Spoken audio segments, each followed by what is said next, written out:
Mount a flash to CFV 100C digital back. First, detach CFV 100C digital back from the camera and remove the top cover at the lock button. Mount the hot shoe adapter to the digital back.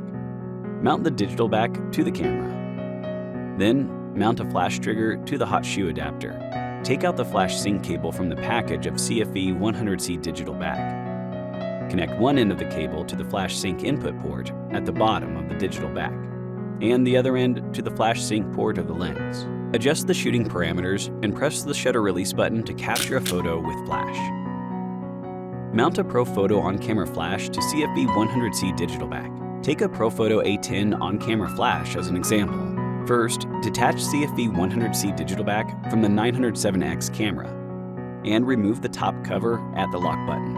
Mount the hot shoe adapter to the digital back.